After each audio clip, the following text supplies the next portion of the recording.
So PEC-G applicant woke up to a very serious email, and honestly this changes everything for many applicants. If you apply for PEC-G 2027 from Nigeria, you need to pay attention because one small mistake right now can quietly end your application before the next stage even begins. And no, this is not panic, this is preparation. Hello guys, welcome back to Knowledge Blog, your #1 educational and mobility guidance platform. If this is your first time here, this channel we talk about studying in Brazil, scholarship, visas, admissions, PEC-G, pec-pg, GCUB, pec-pg, postgraduate opportunities in general, and most importantly, how to avoid costly mistakes many applicants make. So recently PEC-G rolled out the pre-registration process and many Nigerians successfully submitted their applications on the PEC platform. Now, while everybody is waiting for the next line of action expected around the 29th of May, some applicants have started receiving important follow-up emails requesting for additional documentation. And from what we are seeing, this stage appears to be extremely detail sensitive.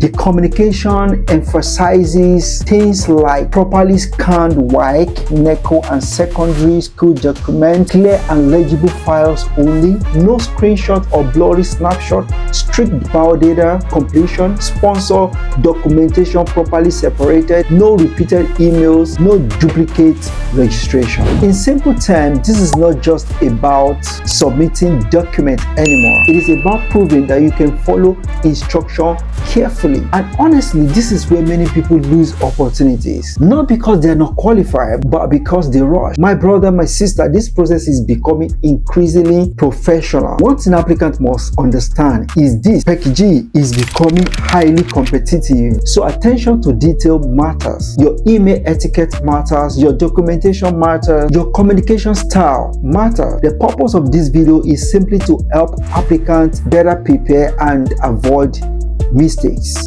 So if you applied for the pre-registration of PEC-G, one of the things that the email you received is telling you is that you fill a particular form that is attached in that email. Now be careful when you're going to be filling that form. Make sure that your filling is done all in capital, that is all in uppercase. Everything that you're going to be doing, make sure that you do them in uppercase and make sure that you revert as soon as possible. When you're done that, I would like to advise that you should immediately start preparing yourself for the Portuguese language. You know, I know that people coming from Nigeria or English speaking country are going to be applying for the pec-pg, that is, they are going to learn Portuguese for the first 7 to 8 months upon their arrival in Brazil. But you know, if you start preparing for Portuguese now, it gives you better chances, right? And this is one of the reasons we are creating the Portuguese class for people that are intending to come to Brazil. By the end of May, the opportunity is going to be closing. So right now we are still accepting people. If you are interested, send me an email. Let the content of the email just be Portuguese, and I'm going to forward to you the link to join the class. Don't forget that this class is not free, but one thing I can guarantee you is that you are going to get value for whatever money you will pay for the class. Before your arrival in Brazil, if you cannot pronounce certain words or you cannot understand certain concept, you're already placing yourself under unnecessary pressure. I've been there, done that, and this is why I'm telling you this. I keep emphasizing on Portuguese preparation in all the videos I've been making lately because I know how important it is for students preparing for PEC-G, pec-pg, pec-pg, GCUB, and postgraduate opportunities in Brazil in general, and of course general relocation to Brazil, especially if you want structured guidance in pronunciation, comprehension, student survival, communication, and academic preparation in general. One more thing I would like to quickly say before I proceed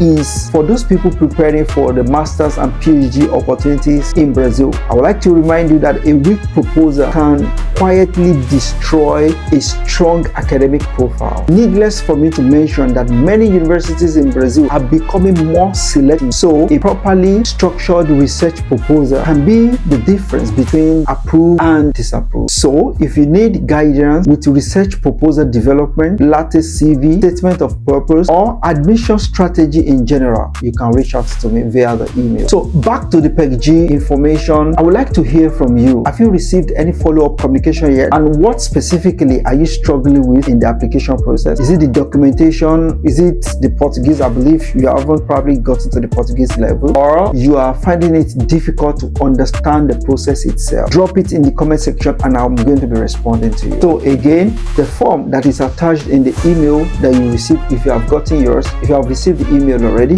make sure that you fill this form very well. Then you are going to mention the sponsor. I think you're going to be providing 2 different sponsors, and the certain amount each of them is going to be supporting you with. Besides that, you're also going to be selecting the cities you would like to study in Brazil. So there are different universities, there are many universities actually in Brazil. So don't just pick anyone at random. Make sure you do proper research. You can also contact me if you need guidance in this regard. So you are expected to provide the information of your sponsor.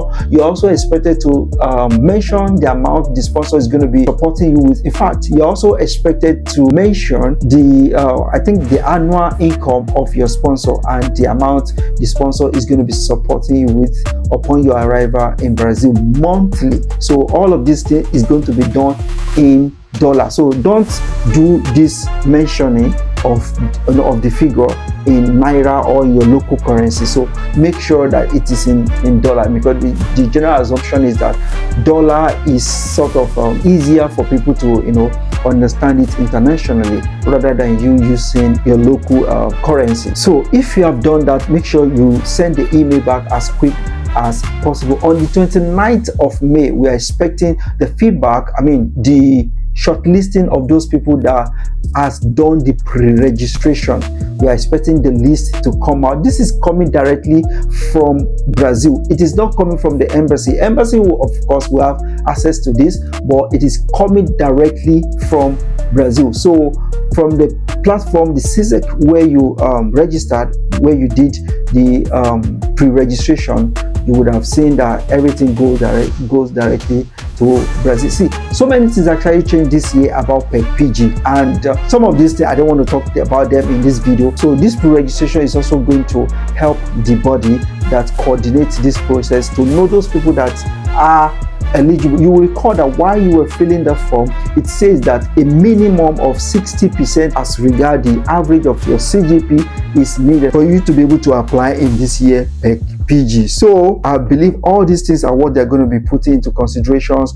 If you attach your transcript, if you attach the documents that they ask for, all of this is what's going to be giving credibility to your application. So I thought it's important for me to share this information with you, especially to those people that applied from Nigeria. And if you also apply from another country, it's most likely you have also received this kind of prompt from the embassy in your country. Don't forget, on the 29th, we're also going to be talking about the list that is going to be released. And if you know someone that applied for the PEC-G, that applied for the PEC-G, kindly share this video with them.